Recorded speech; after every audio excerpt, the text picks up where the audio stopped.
treated me like a dog. I stayed the policeman. You got a bad attitude. Oh no, I'm no criminal. I'm a good woman. I stayed the policeman. You got a bad attitude. Oh, I'm no criminal. I'm a good woman.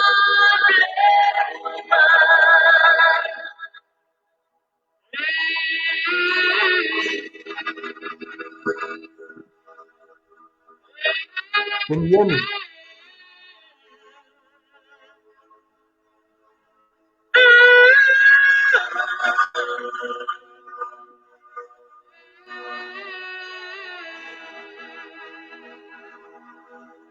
Oh,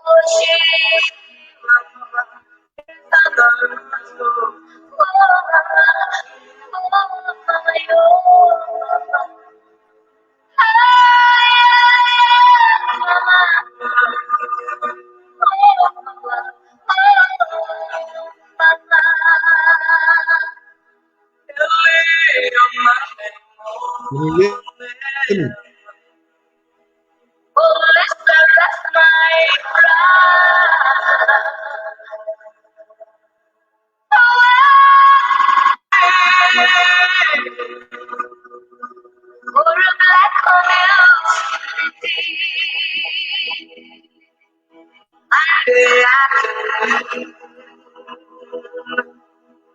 When to see my God. Oh, I'm a policeman. Treated me like that donkey. Easy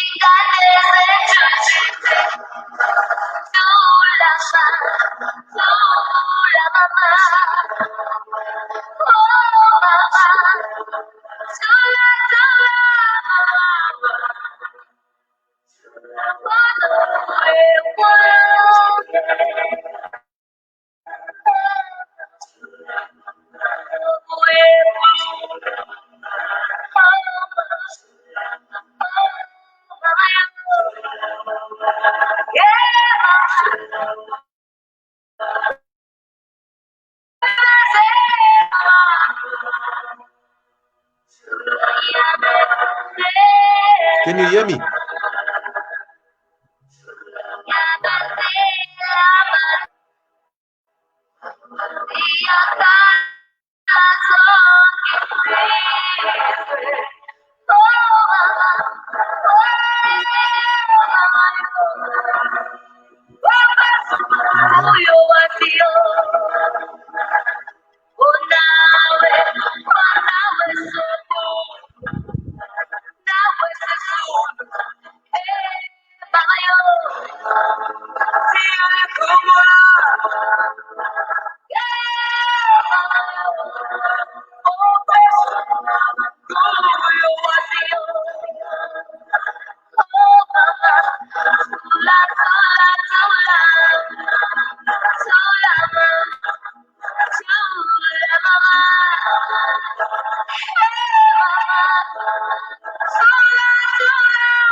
Greetings to all listening to us out there. This is the African Portal Radio, your one media house where everyone have a say. It's beautiful morning time here.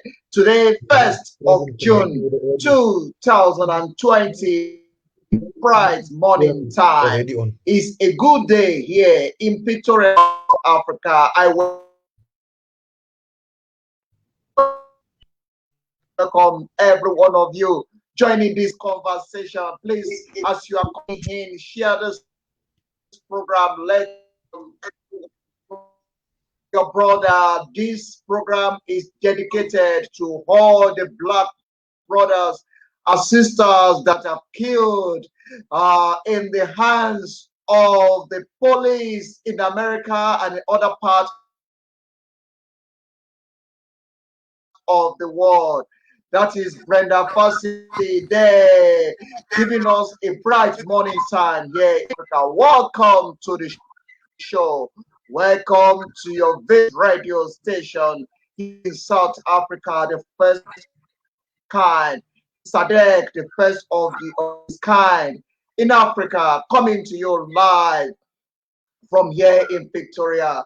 We don't discriminate regardless of your color, regardless of your background, regardless of who you are. This is home for you. Thanks to everyone sharing this program. Thanks to everyone joining the conversation. We really appreciate our guests in the studio and by celebrating the black race as we commemorate with those race, and we also join all the black race in America that is protesting against one fellow black brother that is killed in the hands of the police in America. It's so sad that in times as this, in this 21st century, we are still experiencing this kind of barbaric attitude from the hands of the people that we think they should be looking after the citizen, but instead of that, they were actually taking their life. Our condolences to the family of those that have lost their life in the struggle. Welcome to the show. My name is Joshua Oludare Oluso, and I will be your moderator for this show. And I'm welcome Muhammed to this program for the House of Horror Zone. If you can hear me, just shout who there. Let people know you are already in the show. Let's make it How are happen. you? Let's join. Thank you very, very much. I can hear you now. It's a beautiful morning time here in Waterkloof in Victoria, where we are. Thank you so much. Even though the network have been giving a lot of problem, but thank God we managed to connect. Please shout out to all brothers out there to connect to this conversation because it's going to be a beautiful and lovely time in this studio. Thanks to Queen Latifa. She's already joined us to say good afternoon to you, Mohammed. Mohammed, welcome to the show. Let me start this way. Let me let you introduce yourself to my audience, who you are, where you are, and what position you hold in the society. Hi, thanks. First of all, Joshua, for having me on this call. It really means a lot to me. You've created a platform for many in Africa to share what they are doing to try and contribute to society. So thank you, my brother, for that. My name is Muhammed Merton. I'm born and bred in South Africa. Uh, I'm basically, my company's name is House Hezron.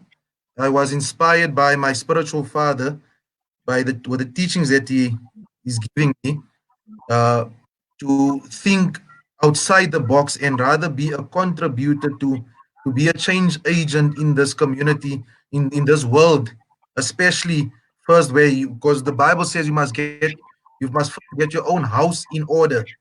So that is where we have actually started with this business, where we are originally we are a recording label, but also we focus on creating entrepreneurial artists. We just don't focus on the music side of the business. We also creating entrepreneurial artists as well. Because I always encourage them, if they should lose their voice now, what do they have to fall back onto? So I'm Mm, coaching them in businesses, how to start up businesses, how to face whatever the everyday life throws at them. My youngest artist actually is 9 years old. The oldest one currently is 29. So I'm having six artists that I've been developing since 2018. uh, using our own resources, no funding. So we are an independent recording label where we don't reject any assistance from anyone who feels the need to contribute towards what we are trying to do. And the aim is to spread worldwide with this movement that we've started. We encouraging the young people as well to write songs with substance. We don't condone swearing in the lyrics as well. So we are not Bible bashing them, but we are showing them that there's music has been used all these years for negative purposes, where music was supposed to be uh, something to listen to enjoy. So we are busy creating that in them, or installing that type of values in them as well. My wife and I, we've been working tirelessly with these young people. uh, my two youngest partners is actually 15 years old, 16 now, my son, and my spiritual son, he's 17. He's turning 18 this year. That we've given them something to look forward to in life. So we've partnered up with them. We didn't just use them as, we're not only using them as artists per se, but we've literally partnered up. We've given them shares in the company so that they have something to work towards, because we are trying to create a generational business where we learn that we teach them the kingdom principles as well. So that's in a nutshell the direction that we're trying to go with this label, my brother Joshua. Mm, mm. Thank you very, very much for that explanation there. You are doing a great job to your society, to the community where you are here in Victoria. You have opportunity to help a lot of people, especially in the area of music. And your music label is been trading all over Africa, South Africa, and you have a very good record. You start with high tempo, and I thank God I've seen that with you. I've listened to you. I've heard what you have to offer the society, and that is why we create this atmosphere to have people like you to have a conversation around things that is happening in African community around the world and the challenges facing the black race around the world. You have had opportunity to experience the gastarism, the molism of the black race in the community, in black communities. Let me start this way, Mohammed. Can you please give us a few background of where you are coming from and what you have experienced when it comes to gastarism and the kind of situation where there is a tension between the police and the ordinary citizen of a particular community? Well, that is actually a crazy story. The way I grew up. I was born in South Africa, Port Elizabeth, Eastern Cape, northern areas. Is The northern areas in South Africa is known for gangsterism. So as I grew up, I had to go through a lot of stages in my life where, when I became a young teenager, my focus, I turned my focus on to fighting more against the gangsterism than contributing towards it, because I'm quite popular in the Eastern Cape where I'm coming from. So I had quite a few a bit of influence in the area. Because as I grew up, when I was in a fight with someone, if I maybe I fought with you, Joshua, then later one of my friends would want to fight with you as well. Then I would side with you after we fought. I would side with you. That used to be my enemy, to protect you again. And that is how I grew up, by fighting my battles my own way, and also making friends immediately after I fought with you. So I was never someone that started fights. I was always someone that protected. I have a protective nature. And in the Mm, of the northern areas where I grew up, that is where they basically society raises you to focus on focus on going into prison, so that you can come out and be the man of the community, the main man of the community. But I was always against that. So by profession today, I am also a correctional official where I rehabilitate. uh, such mindsets because of the way that I grew up. I was raised to be street smart as well. So all those training, I saw it as I grew up as something negative. But today I could apply, I'm able to apply the way I've been brought up in a negative environment. I took it and I've turned it into something positive where now I can counsel young people. I can speak out of experience and not I'm not certificated.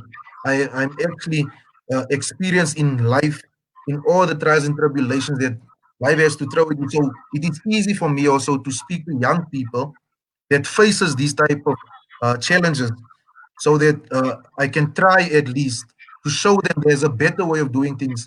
Because if I could survive that environment today, and I'm trying now to be a positive influence today to show young people there is a future for you, then that's why I don't easily lose faith in anyone if they are troublesome today. I always remind them that this is only a season. After that season, I'm excited to see you after this season, where you will discover your greatness. So that is how I'm speaking. And I used to be very negative because they say environment shapes behavior. And my mindset was as a gangster, the way I approach my arguments, I was already uh, in that stance where I'm ready to fight now because of my upbringing. But I had to unlearn that old ways and relearn new ways because I knew if I did not have a teachable spirit, I would be only a danger to these young people. And I think we have suffered far too long as Africa, as because Africa is supposed to be the leaders of this free world, and we are still slaves in our own mentalities. If we set ourselves up, because the book that captured my attention was Joyce Meyer's actually. She wrote a book, The Mind is a Battlefield. So once you conquer your mind, there's nothing that you cannot do, Brother Joshua. That is my encouragement always to the young people that mm, don't look at your situation, your current circumstances.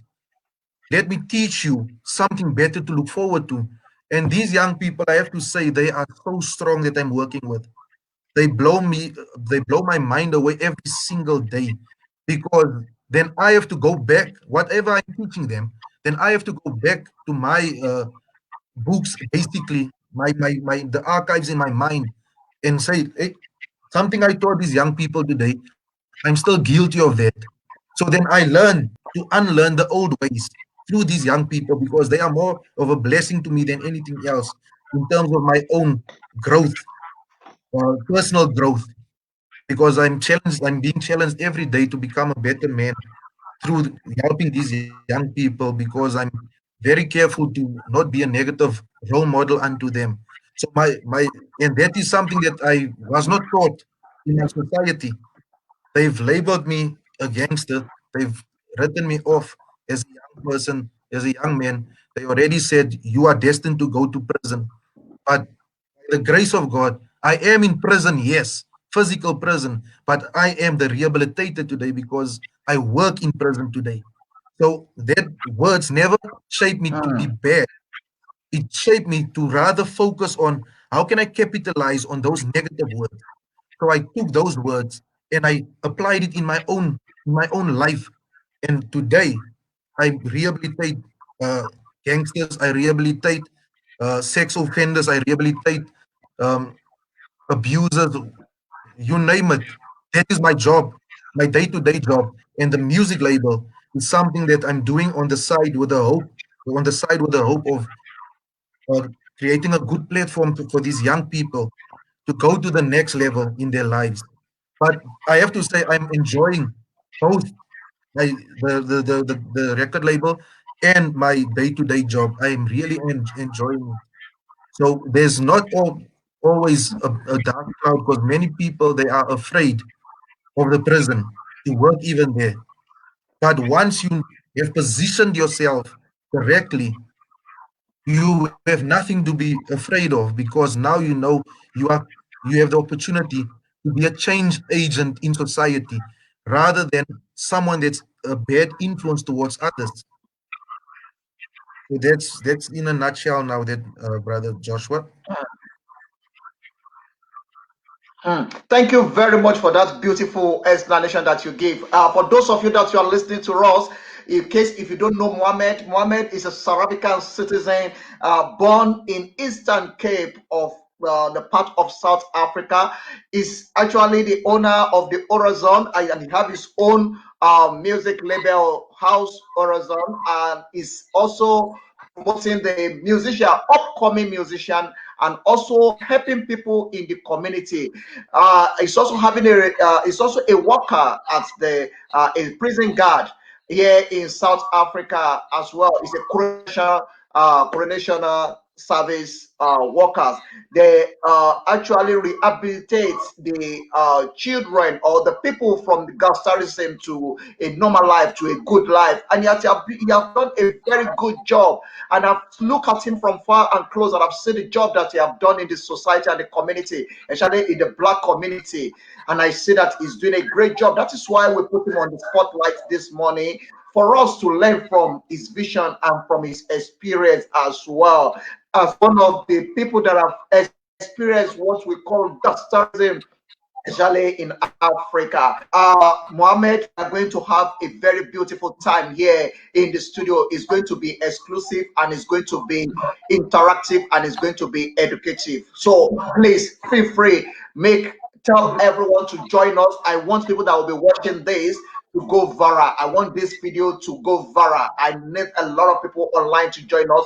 For those of you that would like to call on this program, you want to contribute, you have one or two questions you want to throw to Mohammed, feel free to call on the number on your screen. Call me on +277 0333584 or +27842483384 is number to call. This is African Portal, your one-stop media house where everyone has a say. We are the lion voice of Africa, first of its kind in SADC, where we are. Thank you so much for those of you that are loving what we are doing. Thanks so much for those of you that believe in the vision and the dream. Thanks so much for those of you that you are sharing and commenting. Mohammed, I have a lot of people on the line that is watching us.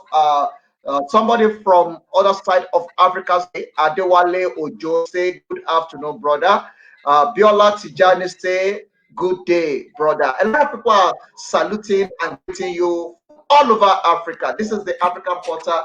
They are listening to us in America, in London, in all over the world. Where black base. Thank you so much. You give a very brilliant explanation previously on your job and what you do for the society. Let me take it this way.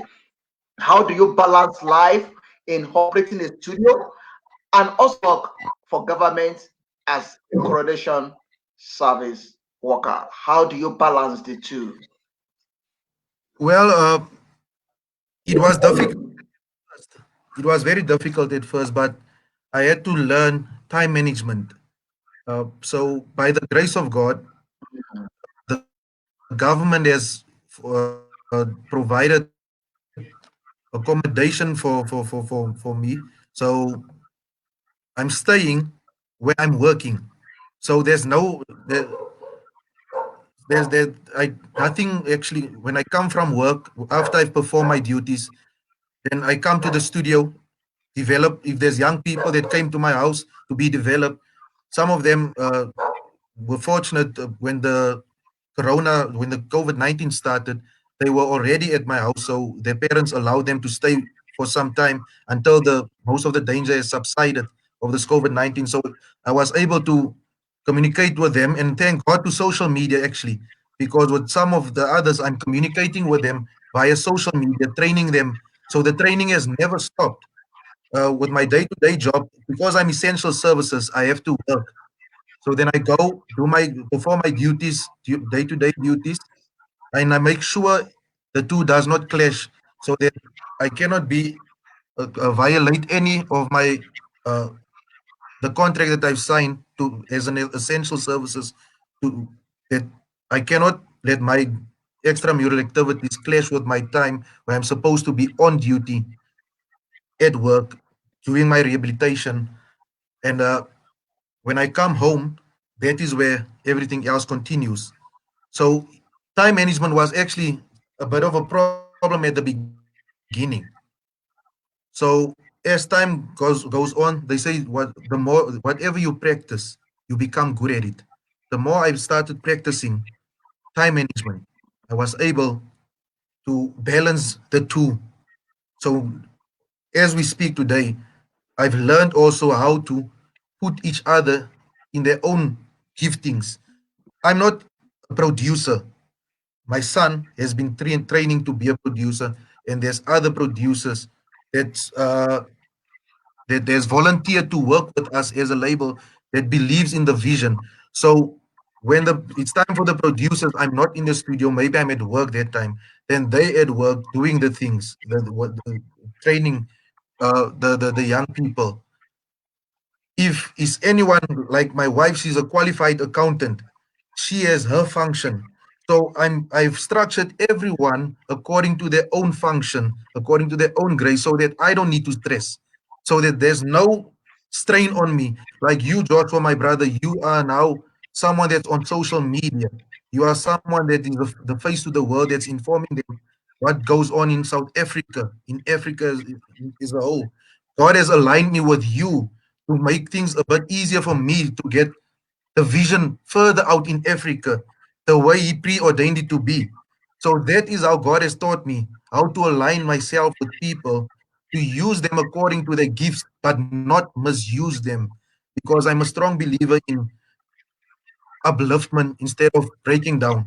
So by how God connected myself and you was also crazy circumstances, and that actually has taught me something. uh, we met through a young man who has a wealthy father, but the father has failed to raise him with a wealth mentality. So the child was disadvantaged as he grew up because of the father that had spoiled him too much, and the father has robbed him in being a change agent in the future. But he's not yet dead, so there, by the grace of God, there is still room for him to change his mindset, to change his ways, and be someone that knows how to generate wealth at the end of the day. And that is why I'm I'm working also with these young people where most of them they have absent fathers. So I'm standing in the gap for that, where I teach them how a father could love the son, the daughter, and how to teach them how to be change agents, how to be wealth creators instead of having the begging mentality by asking each day a piece of bread. God has equipped me to teach them how to fish instead of giving them a fish. And that is the sad part through the young man that how me and you and myself met. Father even admitted that I have failed to install that side in my son's life, how to fish. I was always in a hurry because I have money to mm, pay him out of trouble. And that is something that I feel that I should never ever rob from my children because I'm a very strict father. One day I know they will thank me for my strictness.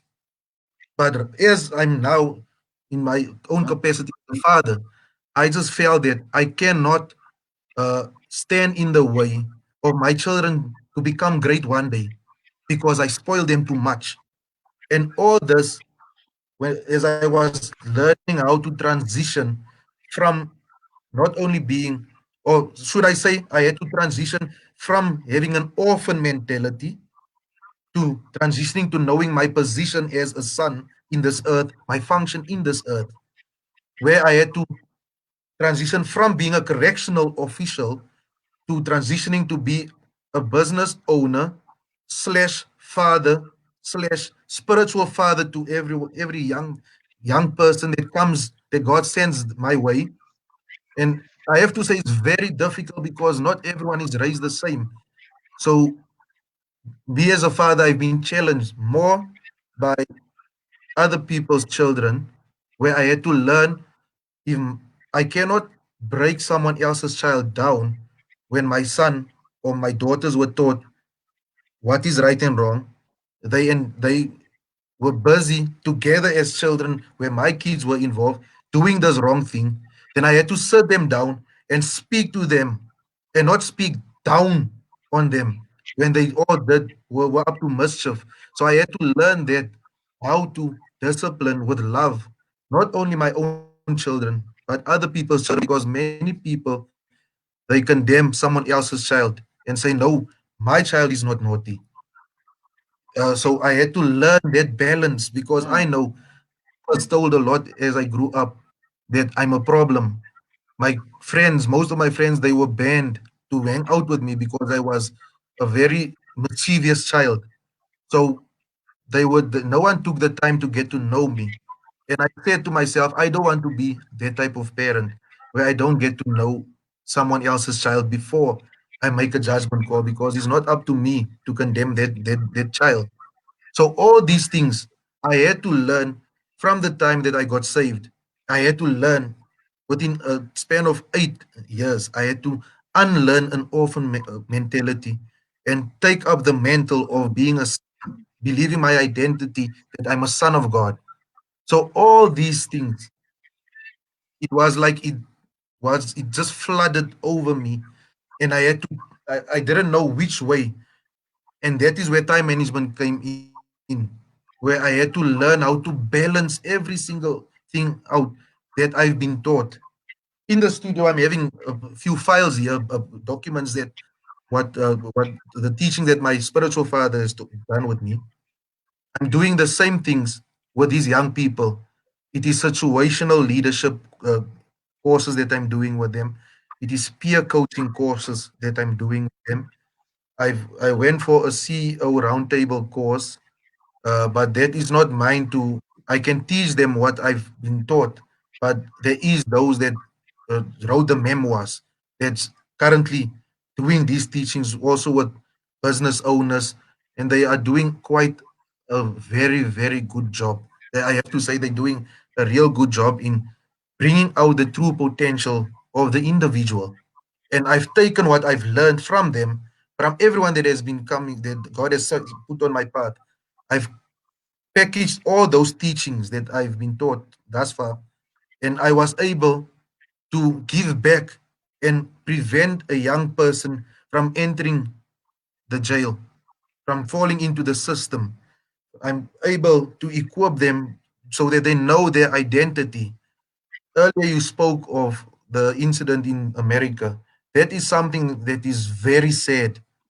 When my children saw that video, mm. my son, he became Sorry to violent. cut you short there. We're still gonna get there. Gonna get there. Yeah. I just want to take it a bit after the order. Are you hearing me? Yes, Are you hearing me? yes, Are you with me? Okay, yes. so I just want to take it. I just want to take it out of the content, and I try to make sure that I don't lose the I mean the tempo to make sure that everything goes pari passu. What we are still doing now, we are just laying the foundation. We are still going to a part of this conversation that is going to be very deep, that is going to be very real. You see, what we are going to have in this conversation today is going to be real. It's going to be raw. It's going to be theory, and it's going to be practical. So we're going to make sure that we face the reality and how we are going to find a solution.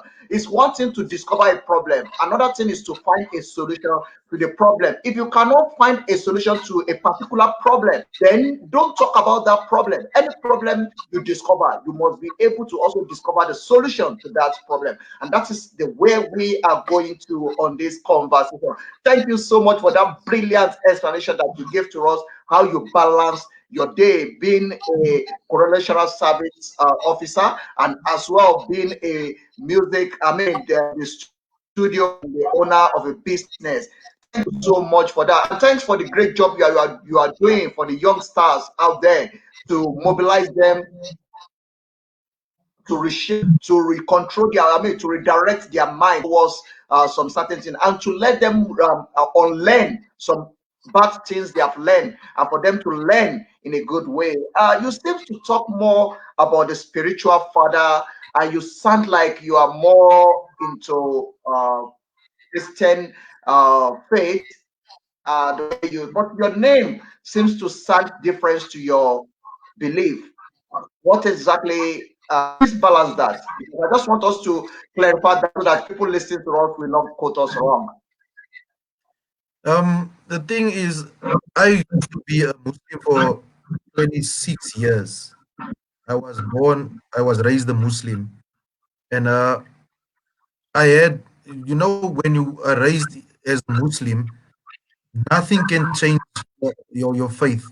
Nothing can deviate your thoughts from Allah. And what happened to me was a spiritual encounter. That was the only way for me to give up Islam. I didn't give up, I never gave up Islam by choice. The choice was made for me by the Holy Spirit. And it was a very difficult period for me in my life because I had to go back and speak to my family about the decision that I've made in my life. They were very angry at me, but they saw that I'm a man that when I say yes, my yes is my yes and my no is my no. My mother, it, it took her one day, only one day to get over it. She didn't actually get over it, but she told me that she understands the journey that I'm on.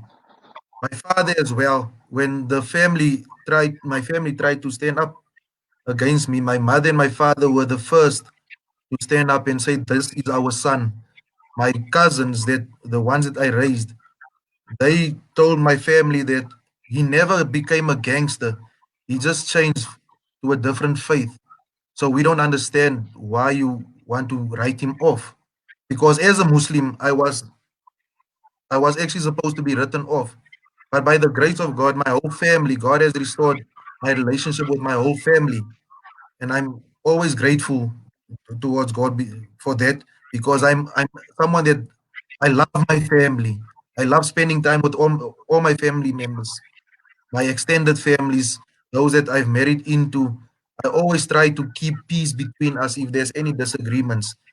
But if I see that the relationship cannot be saved, then I would rather stand back and I would allow God to fix whatever needs to be fixed in someone else's heart because we don't have control over anyone's emotions.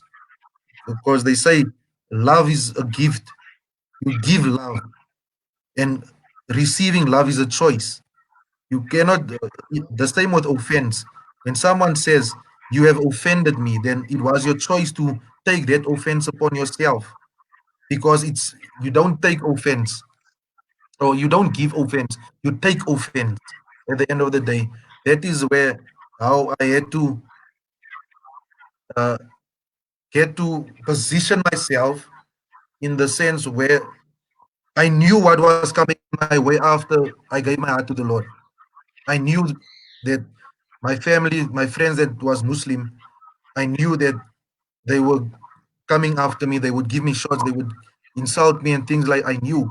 I even positioned myself for all those things. But by the grace of God, I never got those negative words.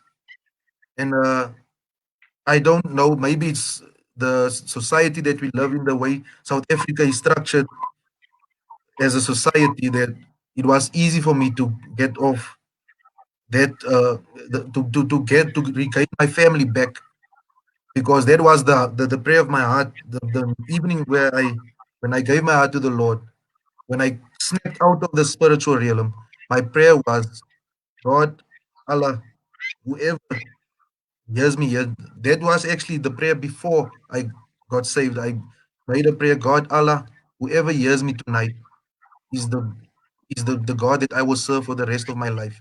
And that evening, Christ showed up. I was literally taken into a spiritual realm. When I came out, my words was, I've sacrificed everything for an unknown God. Now it's your turn to show me who you are. And thus far, God has really shown me who He is and what He represents in my life. That is why I could move from an orphan spirit.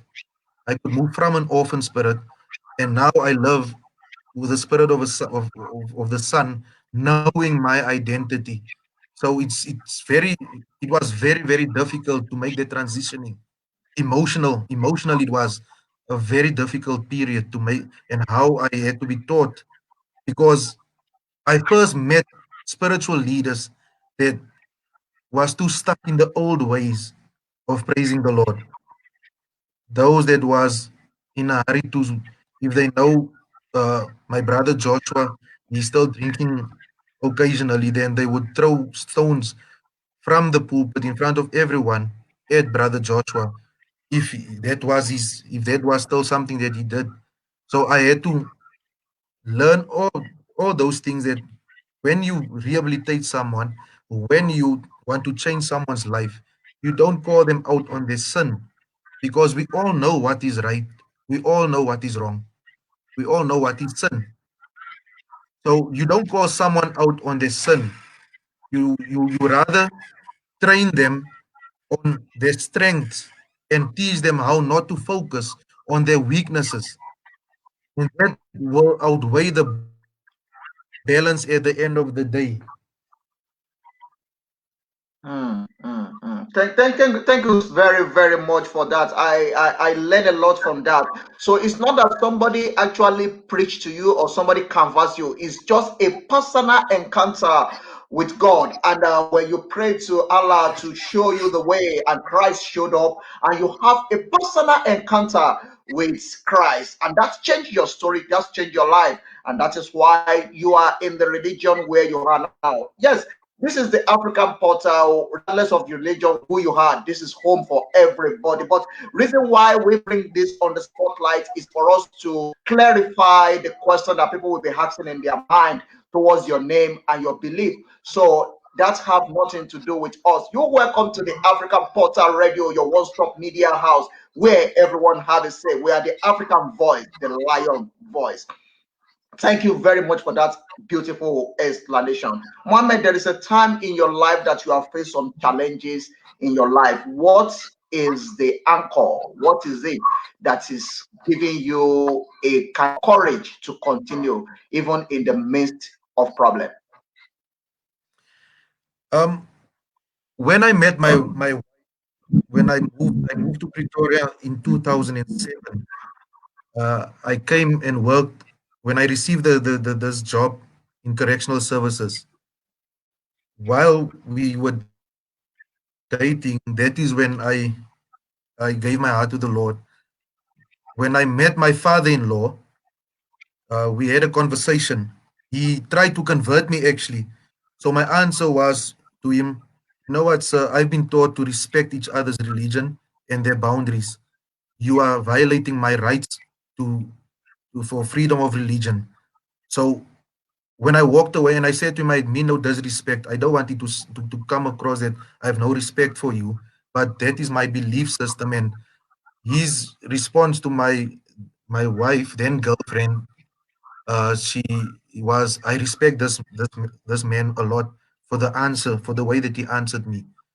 So when we got married, actually when I got after I got saved, he was my first spiritual father, and I only knew him for 2 years. When someone preached this one day, I said to him, I don't like this person. I don't want to even listen to his message because the other day he did something that I don't like. His answer was to me, do not judge the person by his appearance. Take what is good from his message, apply it in your life, and what you feel is not for you, throw it away because not everyone likes to bite the bones the whole time before they throw it away. Just take the meat, eat it, and throw it away. That statement has changed my whole life till today. The way I see things, the way I see things, the way I approach life. Because of that words that my father-in-law said to me, that I should not judge a person by his appearance or by what he's doing wrong. Take that message, which, if it resonates in your heart and it was able to change you that moment, take that message, apply it in your life. The rest that's not for you, throw it away. So that's why, but on your question, that is what actually changed how I look at things whenever I face challenges based on those words that my father-in-law said to me before he passed on. That words I always carried with me. Mm, After that, it was a mm, devastating period because I was seeking now a new spiritual father, but I weigh them on how he modeled Christ unto me. If I see that they're not living up to his standards, was quick to sit in the judgment seat to judge them on how they did, how they leading the flock, not forgetting or forgetting. We are all human beings. We make mistakes. That's why the Bible says, "Judge not, lest be judged." Mm. So that is the words that I took with, in applied personally in my life, Brother Joshua. Thank you so much. Thank you very, very much. I have a lot of people listening to you. Yuri say, how do you plan to change lives now that yours has changed? How do you plan to change lives now that yours has changed? That is the question coming in from Yuri. Can you quickly respond to that?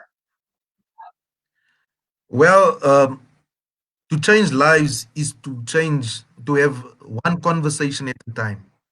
That's how you change lives, by one conversation at a time. And by me, if I know that I'm past a certain season, and I find you as a young man battling with that same season that I have passed through, I'm not going to say, you are a sinner, you better change your ways. Because then I'm not tackling the sin, I'm now tackling you as the individual. And then I won't succeed in getting you to change your mindset, because now I'm condemning you and not the sin. The sin needs to be condemned and not you as the individual. So that is how the approach that I've started using, by looking at your current situation and seeing how can I assist in that season where you find yourself trapped in. If I'm not qualified enough to help you through that season, God has aligned me with individuals, certain individuals in my life, um, that is skilled in assisting someone in a certain field where I'm not skilled. Then I just refer you while I'm still keeping an eye on you, on your growth process. So that is how I uh, use it from the time where I changed my life, Yuri. Thank you very much. I hope that answer your question, Yuri. If you have any question you want to throw to Mr. Mohammed, you can as well send it like let's send it to me. I will see it and I will send it to him. For those of you that would like to call in, you can call on the number on the screen +277 870 33584. It's number to call. We are having a deep conversation here regarding life. It's based on true life story. Mr. Mohammed, we are entering into this aspect of this conversation that is going to be raw and is going to be more practical. Tell me, you have experienced a lot of things, and you have experienced, I mean, you have been around of criminals. Let me use that word. Pardon me to use that word. You have been around the criminals in the prisons, and you have seen people in jail and stuff like that. What narrative can you give?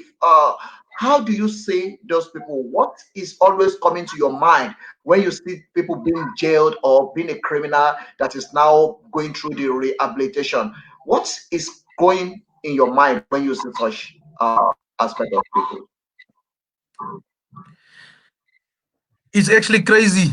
The and I love the question, the way the question that you've asked me, because I've been questioning a lot lately, my leadership skills at work, because there's certain times where trouble comes, then the offenders feel like they want to riot, or they go on hunger strike and things like that. And most of them that has gotten to know me, they would come to me and ask advice. Now I always try to stay away from giving advice. I would divert the question back to you and ask you, maybe say the one, they call us chief, is it wise for me to go on hunger strike? Then I would ask them, okay, what do you think will happen to you, first of all, health wise, if you go on a hunger strike? And secondly, if you don't follow through, because we monitor them for a couple of days on their hunger strike, if they eat behind our backs. Then we have to charge them, uh, or like we have to write out a uh, sheet on what they are busy causing problems in the section. But if they stick to that where they don't, where they really on a hunger strike, then we have to refer them to the hospital. And after that, then we basically meet at the table with them to listen to their complaints and requests because the prisons are overcrowded. We are understaffed and the prisons are overcrowded. Uh, so the reason why I come from that direction is to just give a bit of background on how I use the way I use the approach of dealing with complicated matters when the offenders comes towards us with any complaints and requests. Currently, the there's so much the things going on in the prison, and most of the things I cannot say online because of the contract that I've signed. But I would briefly explain on certain things. Uh, like for instance, the method that I use every day, I would read the Bible to the offenders just to start their day. Those that's Muslim, those that's Buddha, I always say to them, listen here, you are excused because this is for Christians, and I'm devoting this time for those that wants to sit and listen. And all of them always say, no, chief, we want to sit and listen. It's been a while since we heard the word. Then the Muslims sit while I'm reading the Bible. The Buddhists sit while I'm reading the Bible, and we are not actually supposed to read it to them, but upon their request, I'm reading because some of them they feel that they love the comforting words that comes from the Word of God, and they don't always want to read it themselves. So they would rather want to hear it from someone else. And thus far, in the sections that I've worked in, the divisions that I worked in, there was never riots, there was never hunger strikes, because I believe in myself, in my who I am in in this earth. Like I said earlier, that I've let go of the orphan spirit. So because I know myself as an individual, it's easy for me to treat them with confidence. That is why they easily come to me with whatever problems they face because of the way that the coaching method that I'm using to try and change their perspective over life, perspective over their circumstances. Those that don't want to forgive themselves for the crimes that they've committed, I only go so far, and above and beyond that, I cannot go because there is psychologists in the prison. There is social workers in the prison system. So if I'm not qualified in a certain field, I cannot go above and beyond that because then it will come back and then the questions will be, what did you say to this individual for them to end up committing suicide? Because you have to be certificated in this if you want to do certain things if you want to engage on certain platforms as well. But based on my job description, it qualifies me to do many things at the end of the day because I was trained to do it as well. I was trained when things get out of hand violently. I was trained how to bring this to calm the situation down by the use of minimum physical force as well. But now they are busy phasing that out as well in the prison system to use minimum force or to use any physical form of violence in order to show that at the end of the day, conversation at the table will save many lives than taking out the whip to hit someone or taking out the baton to hit someone. At the end of the day, we all have brains, we all have those that's capable of thinking straight.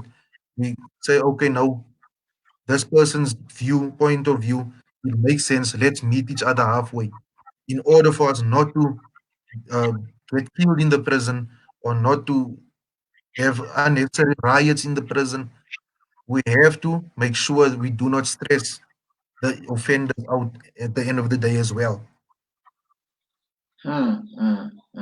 Thank you for that response. That is just by the way. I take that out of the content for us to just have a brief conversation around that. Let me take you back to the content where we are coming from. You have a recording label. If I may ask, how long you been in this industry? What is your experience with the people when you are dealing? We're having the music and producing the music for people. Then, how many music you can say that you have successfully produced, and how busy or what is the level of selling of those music in the country? Actually, so far, we established since 2018. We started the label in 2018 with our own budget, zero resources at the end of the day. It's only by the grace of God that we've been moving through.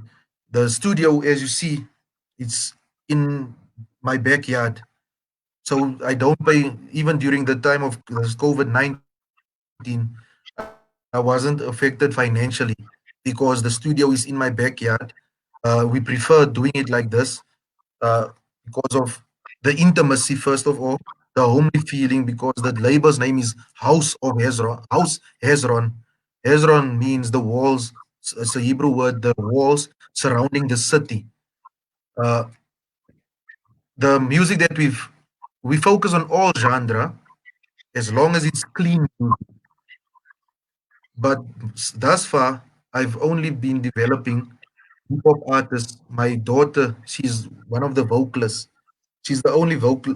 There's two vocalists in the team, but mostly the hip hop artists they are coming out. Um, they're coming out uh, and showing what they have to offer. But surprisingly, hip hop does not is not so much supported in South Africa as we speak. Hmm, Sama awards and things like that, hmm, or what's where they trying to where they get maybe votes out. They want people to vote. Then you will see one artist that won at 400 likes. That is very low for because hip hop was birthed in Africa. Africa are the ones that started with this movement of hip hop basically, and America has perfected it. We should not take something that belongs to us as a continent and commercial or sell it short at the end of the day, because whatever comes from this continent, it is something positive. And but we need to learn how to position ourselves in order for us to take whatever ideas we have and apply it. That is the thing that I've witnessed, that I've noticed so far, that we have great ideas, hmm, but we are afraid to apply them. Then someone else comes along, here's your idea, takes it for them, and they run with it because you have doubted yourself. I used to be in that season of doubting hmm, myself. Today, as we speak, CEOs of companies, they ask me for ideas. I'm someone that I'm a thinker. I've learned how to apply my thoughts. And through the music, we want to liberate our people. We want to show the people that if the young up and coming leaders, the generation after us, are willing to take a stand and show how music was supposed to be done, how entrepreneurship was supposed to be done, then why are we trying to stop them from living their true potential?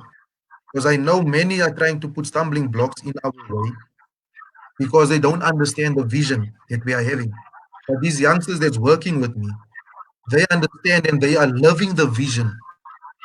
When I said to them the first time, take all the swearing words out of your lyrics, some of them felt it's not going to work because they grew up knowing that to swear in your lyrics, you will grow quicker, you will get a lot of exposure. But those that has applied the vision so far that we have, they are getting so much exposure at the end of the day.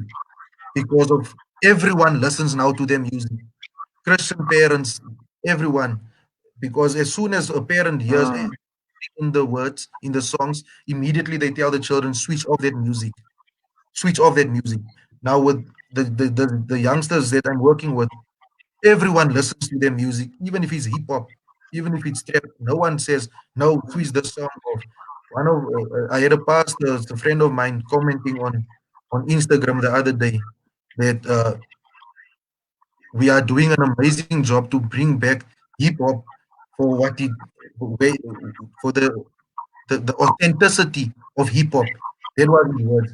We brought back the mm, authenticity of hip hop. Now hip hop is a form of art. Because of the swearing and the gangsterism that goes with it, people has taken it off. But music is a form of art. Not everyone has been blessed with beautiful vocals, but others have been blessed with poetic minds where they express their art through poetry. Others have, like someone like myself now, I'm a thinker. I've been blessed with a mind to think of new ideas, to approach people and share my ideas where can give them a direction where I see can go to. I paint the picture and I show them the end result before I show the start. I paint the end result to them. So I tap into their uh, mind's eye. I paint a visual picture and make sure they see the picture. These young people, they've seen the picture, the end result already. So whatever challenges comes their way, they are not phased by it. They divert back to me. They ask me, Pops, how can I do one, two, three? Because I'm struggling. Then I would advise them on it, or like I said earlier, I don't really like to give advice. So I would guide them to get the answer out of them, to their own answer, how they feel should go the next level in their lives. So that, in a nutshell, that is the direction that the label wants to go, and it has impacted quite a few young people so far. I have a young kid. He's not mm, signed with me. He's not actually working with me. He's from KZN. He started a new trend of this day and age R&B, and he was doubting that it can work. But based on the response that he got after releasing 3 songs, that is where he saw that he's going in the right direction. So nothing is a bad idea. We must always try to apply first, and after application, we look at where how we can adjust that idea that we have, because I believe nothing is a bad idea. It's just how your mind has shown you the picture. Now you need to visualize it to us that didn't see your vision yet. So that is mm, what we are trying to do as a label. We try to visualize the future, the next mm, wave of hip hop, the next wave of how music labels should work hand in hand. The other day, I had an mm, interview with a big company in South Africa that's helping young people as well, and they're doing a good job.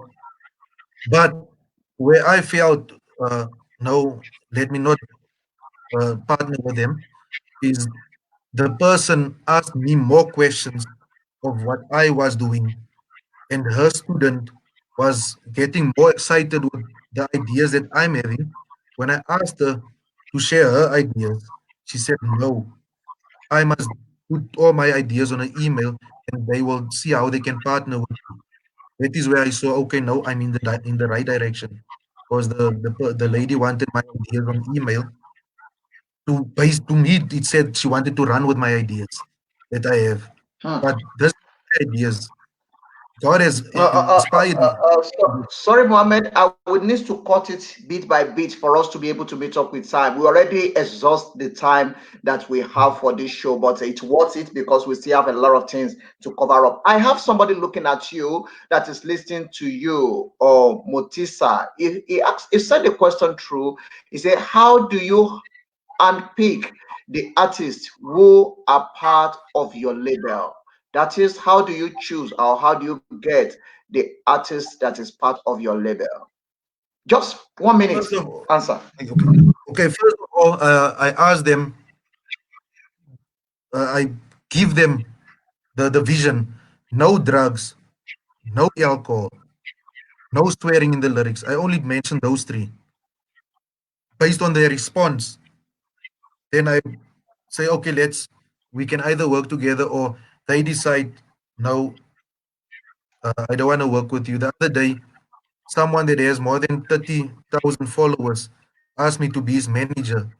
When I said to him, I don't release songs that that is negative and that is swearing. You don't degrade women in the songs.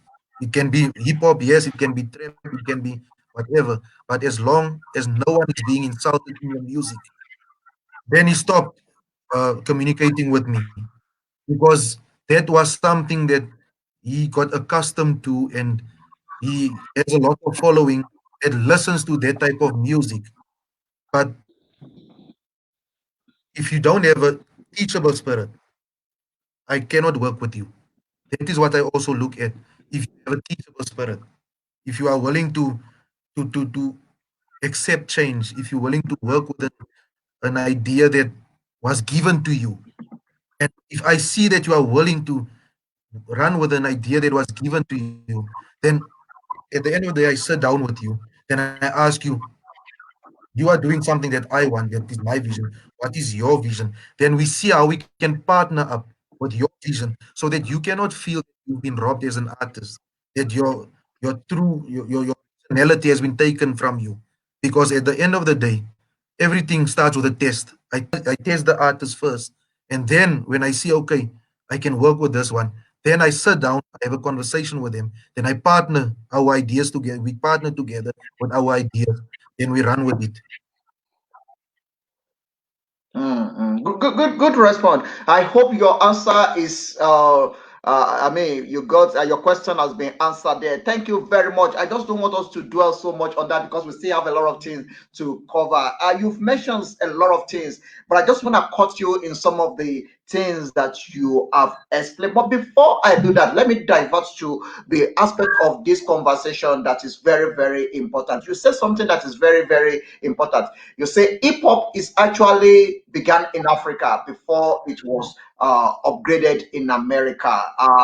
And in America, where it is now, the world see America as the owner of hip hop and is trading more in America than Africa.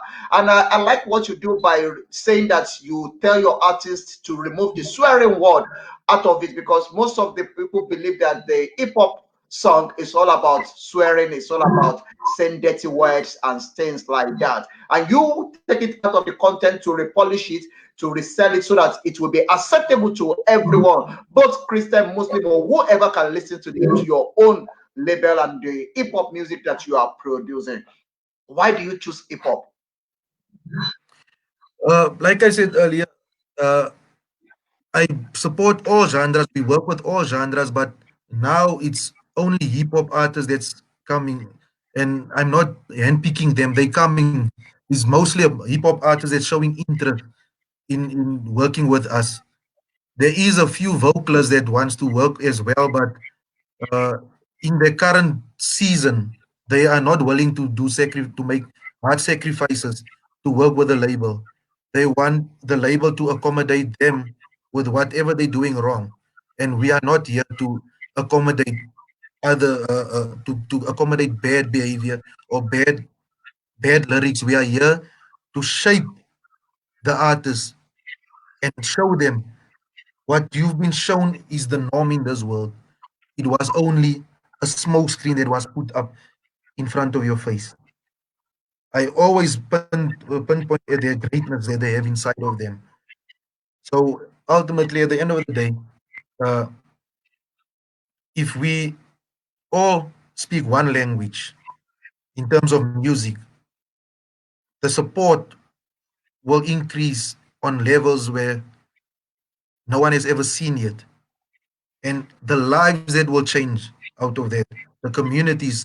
I always say to the young people also, your day-to-day conversations, it's fine. I know it's young people are they most people they use swearing in their conversations. But I always say to them, your music, keep it clean, because not everything can be done immediately. change is not immediate. But if you keep your music clean, those 3, 4, 5, 10 generations after your death will listen to your music and they will be inspired by your music. I always make the example of Tupac. Tupac was one of the greatest poets of his time, but because of bad influence, his life was cut short. His mother always reminded him to to liberate through his music because he had a powerful voice, he had powerful influence. But with fame, challenges comes, and that is where we come in as a team. We try and groom you to be used to get used to fame. Before you've received it, you must be able to know what fame is all about. We show you videos, we show you sometimes movies of how great artists has fallen into drugs. They've fallen into bad things because of the power that they had. This movie of Spider-Man, there's a saying there that where they say, with great power comes great responsibility. And we are showing you how to harness that power that will be handed to you by people that will start following your music and how you can change their lives. Most of the artists, as they speak about suicide. How many young people has committed suicide because of a song? I know quite a few where parents complained and said, my son or my daughter listened to this music the whole time, and I saw my son or my daughter's character started changing negatively. My son, my daughter isolated themselves from us because of that music that they were listening to. Now actually the one that was commenting earlier, Yuri, he's one of the guys that has shown how music, trap, hip hop can really be done in ways that you never listened to in the first place. His music is so pure when you listen to it. The message that he's bringing. There's a lot of artists that wants to do features with him, but their features they swearing most of the time in their songs.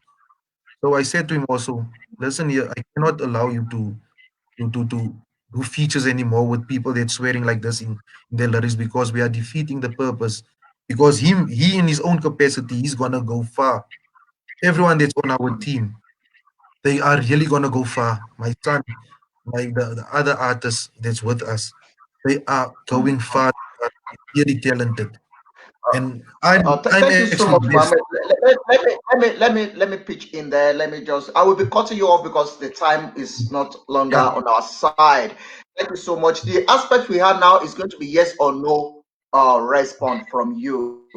The aspect where you are now. I like what you say about Tupac Amaru Shakur, his music and his way of life. Even though he died 2000 and I mean 1996, but his music still live on. Sometimes I listen to one of his music like Dear Mama and stuff like that.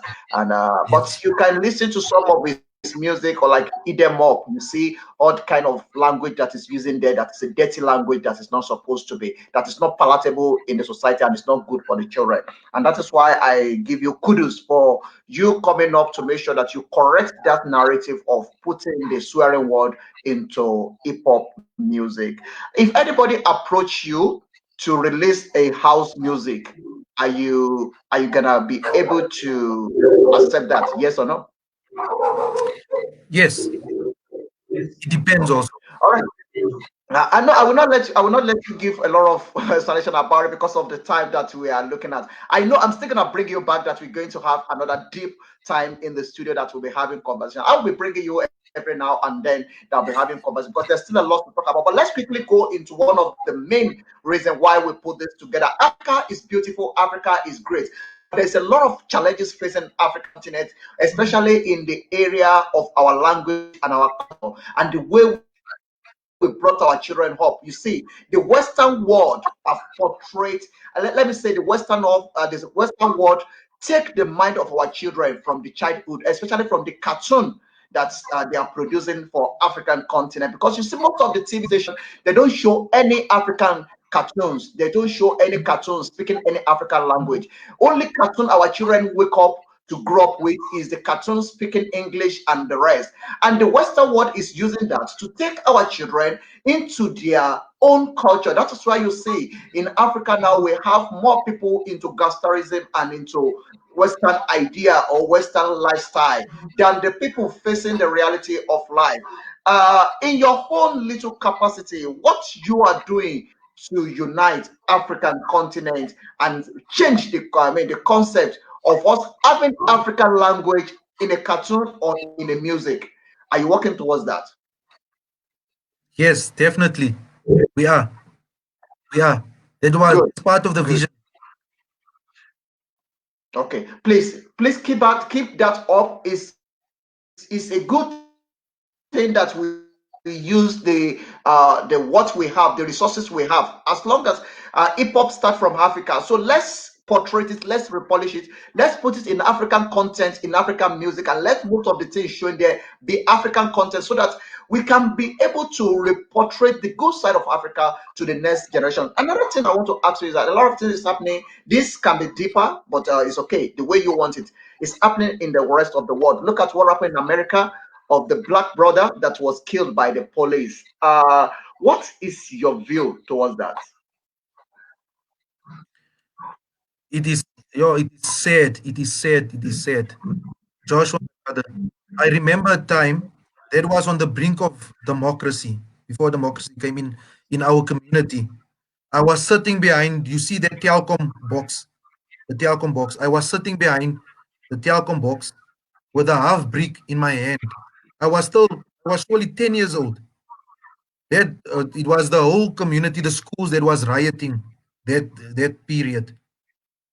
As I was about to throw the brick at the police van, the gombo, as I was about to throw, from out of nowhere, my uncle grabs my hand. I never, and he wasn't even close. That's why till today, I knew that was God's hand that day. He grabbed my hand. He said to me, Rifat, go home. We are fighting today so that you can liberate our people tomorrow.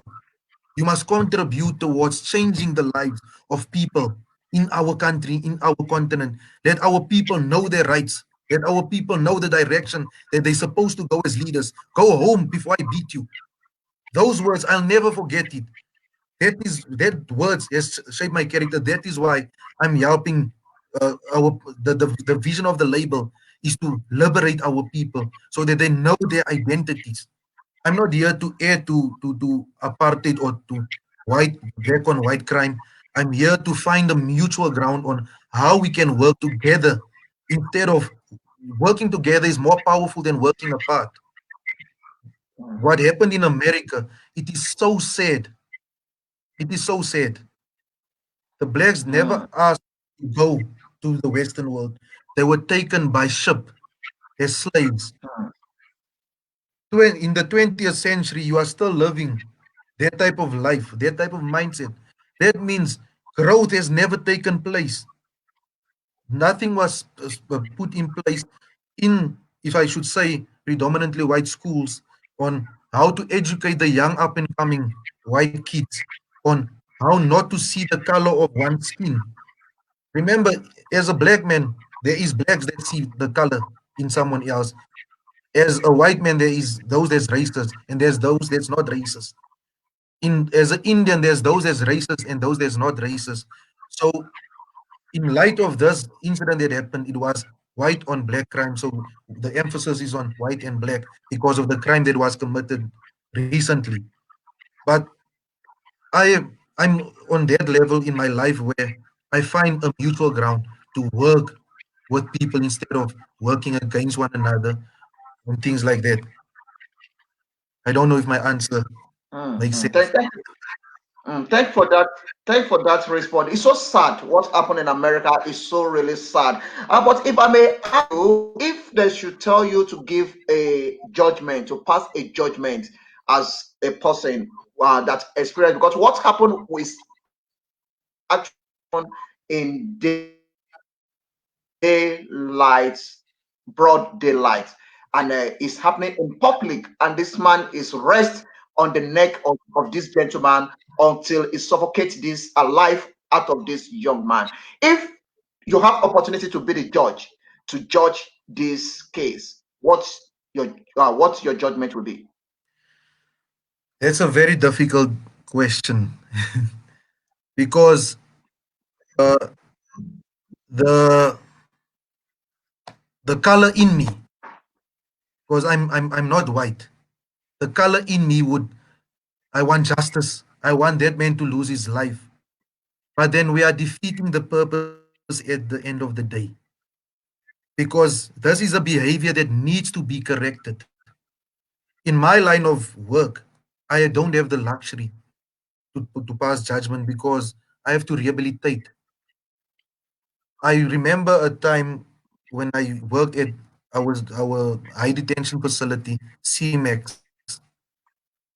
There was whites there that wanted only me to assist them and not the blacks. And I'm like, no, how can you put me in a position like this? Because now my colleagues will look at me in a weird way. How can you say I must help and not the black man should help you? Because in our country, there's coloreds, and there's blacks, and there's whites, there's Indians. In America, I'm considered black, or in the European countries, I'm considered a black man. But in South Africa, I'm in a tribe of my own, if you understand what I'm saying. So that is why they I wanted hear me you. to. I said no, you cannot put me in a position like that. So if I should make a judgment call, I would rather get the whole government involved, sit with those families, let them go through extensive training on corrective behavior, how to accommodate other people. I would even go so far as to put them in a prison where there's only uh, people of color so that they can learn to accept that there's people of color. We are all different. Uh, we came in this earth different. We're not all white. We're not all black. We're not all Indian. So we have to be comfortable as in our own skins. Because how can you see a black man as a threat? It doesn't make sense. If I look at you, then I see a killer. That is me being judgmental. That is me being a prejudice. That is me being a racist. And I've already, based on the color of your skin, I've already passed the judgment. But I've seen, and I'm very humbled at how most of the blacks are and the non-whites are responding. They're calling on reconciliation. People are sick and tired of murders. People are sick and tired of fighting. Mm, I'm different. mm, mm. People should Thank you accept so much. Let me different. quickly pitch in there. In going forward, how do you think? How best do you think we can solve the problem of racism in the world? We actually already started that process as a label uh, through the songs that we releasing, through the conversations that we're having. Uh, we sometimes we're doing things deliberately by arranging meetings with where there's everyone all from all walks of life going to maybe a specific place where we all sit together, have conversations. So that is basically how we as a label have started. It's still the beginning process. So we're making mistakes because people come in maybe that was wounded or their parents have has been wounded by apartheid.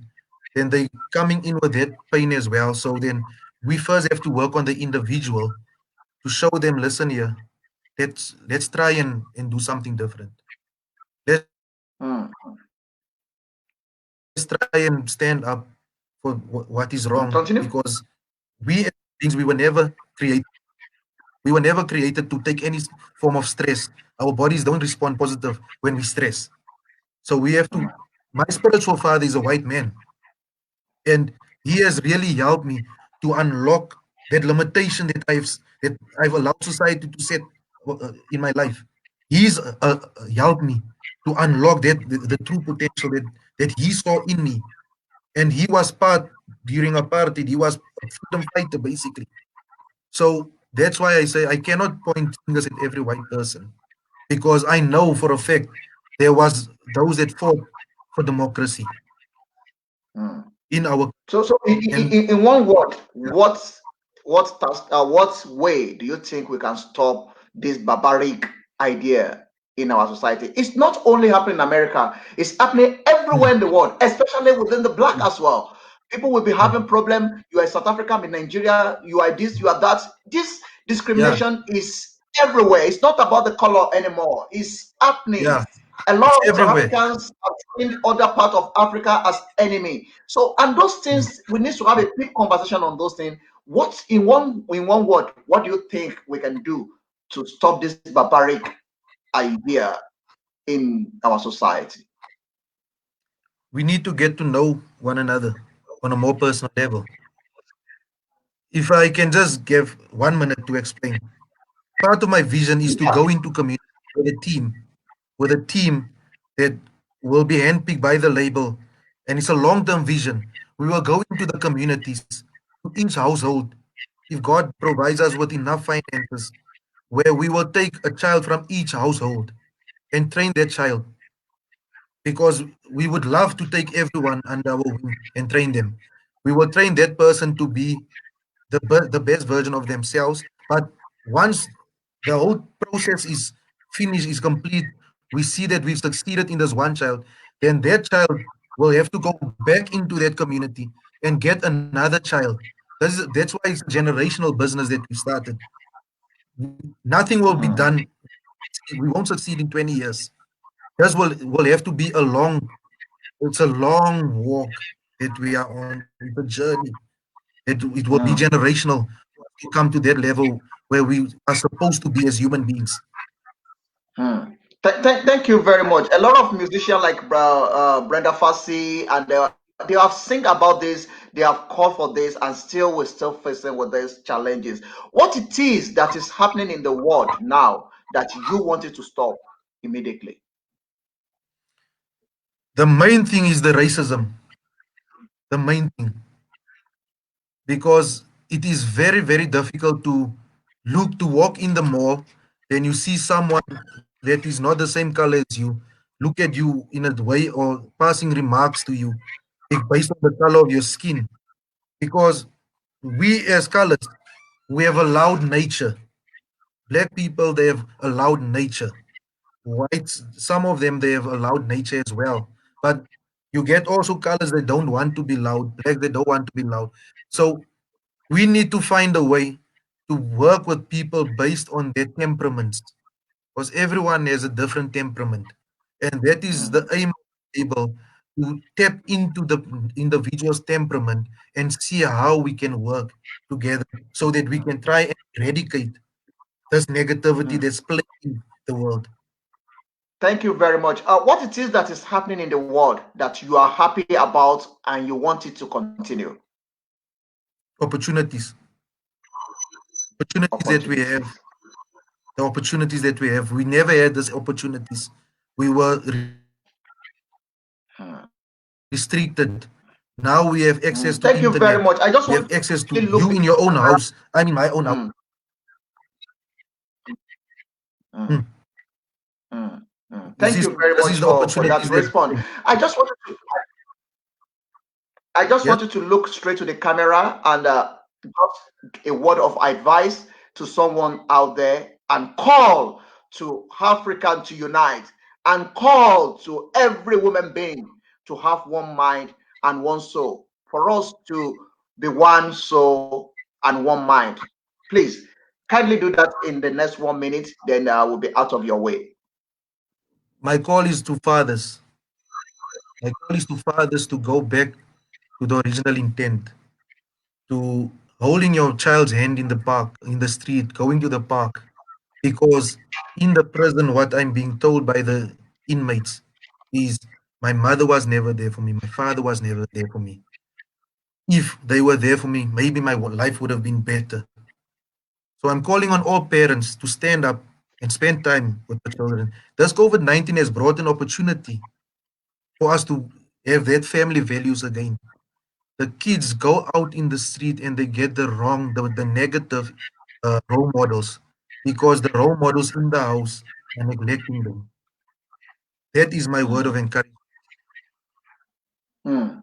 Thank you very much, Mohammed. Thank you very, very much for coming out to be part of this show. It has been a very interesting time and it has been a very beautiful conversation. And I hope people listening to us out there, you have learned one or two things. There's a lot of things in the wrapping up of this show. There's a lot of things that you have talked about. There's a lot of things that you have explained. Just to wrap up the some of the things that you have discussed, you have talked about the importance of parents in the life of the children, and you are advising people. You are telling them that the fathers should be there for their children, and the parents should raise their kids very well, so that they will not go and pick up a wrong role model out there and become a problem to society. A child that you don't train will be a problem to the society that you are building. So build your child, train them well. I used to tell people there are three things that were not important when we get to heaven. Three things were not important.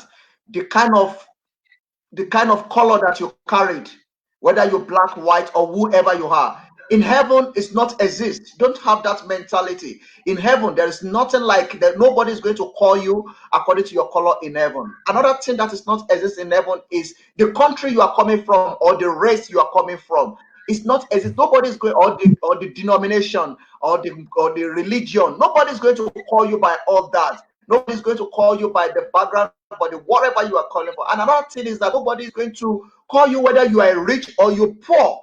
Those things have nothing to do. Live a good life and leave a good legacy behind for the children and for the next generation. I thank you so much for having this conversation with you. All Africa is listening to you. And thanks to everyone that is listening to us on this radio station. We are working towards the one Africa, one mind, Africa unite, and we are working towards the Yes, unity of Africa. And yes, that is what the African Portal is yes, doing. Thank you so much, yes. Mohammed, once again for coming out. I really appreciate that. Thank you. I know you have Thank you somebody very in much. your life that is dear to you.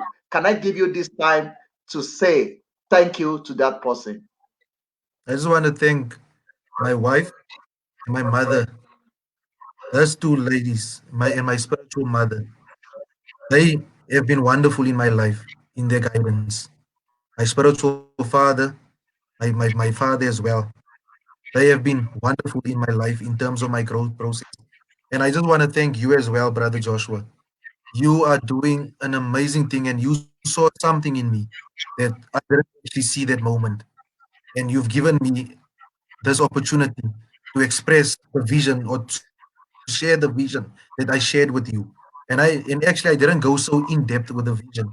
Now only you've heard quite a few things. I went deeper into some of the things that I faced in that the vision of the company as well. So I just want to thank you. You, Thank you, wife. Thank your children you, from my you side. most you, You you're understand? most welcome. Anytime, anytime, anytime. Let me just quickly come in this way to ramp up. Where do you see yourself in 10 years' time? I see myself on a very huge platform where people will listen to what I have to say. That is where I see myself. And I don't see myself as a high buck people in society. No, I see myself as the lowest form amongst my brethren that will have a voice that will, because I've been always, as a youngster, I've been shut up a lot. I've been told to keep quiet. So I see myself having that influence in the future where when I speak, people they will listen to what I have to say because they know that what I say it will carry weight, it will change lives. So that is where I see myself in the next 10 years, that I will elevate on that level where I will be able to change lives. Thank you very much for that. A lot of people will be listening to you. They would like to follow you or they would like to call you. I will give you this chance to give people your Twitter handle or your Instagram, your social media platform as well. If you as well, give them your number. My Facebook account is Muhammad Muhamed Fati Fatie Merton Merton. My Instagram account is daddy, DADDY dot Merton, MERTON at yahoo.com. Or only Daddy Merton. Sorry, that I gave my email address now. It's only Daddy Merton, my Instagram account. Um, my Twitter account is also Mo Fati, capital MOFATIE.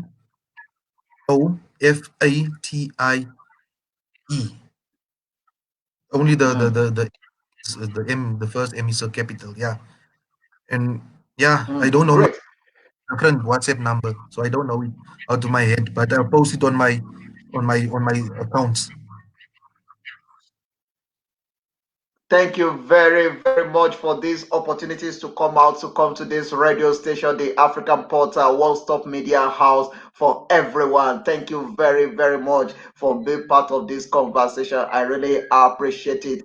Do have a beautiful Monday afternoon and enjoy the rest of your week. God bless you. I believe next time when we call you, you will be happy to be on this radio station again. Yes, bless you, my brother. I will definitely. I've really enjoyed myself today. Thank you once again for this opportunity.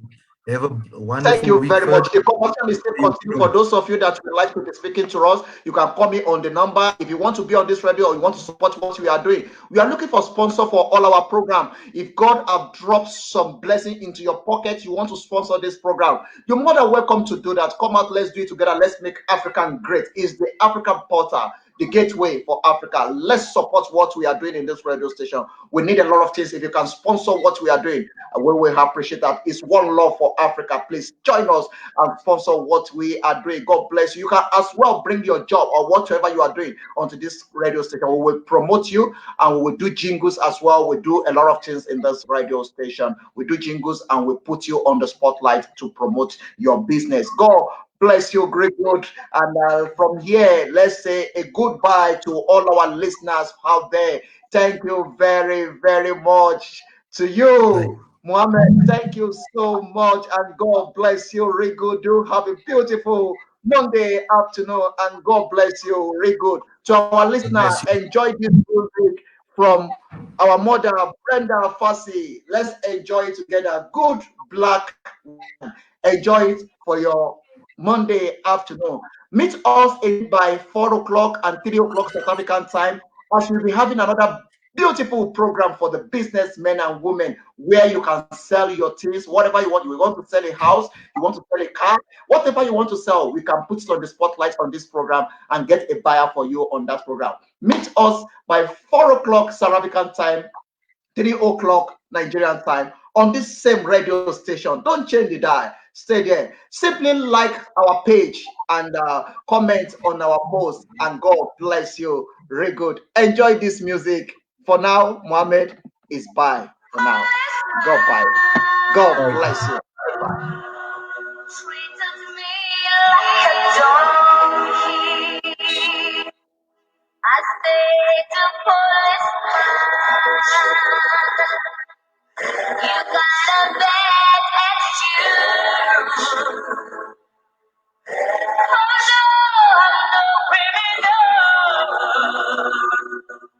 I'm a good woman. I stayed to policeman. You got a bad attitude. Oh, I'm no criminal. I'm a good woman.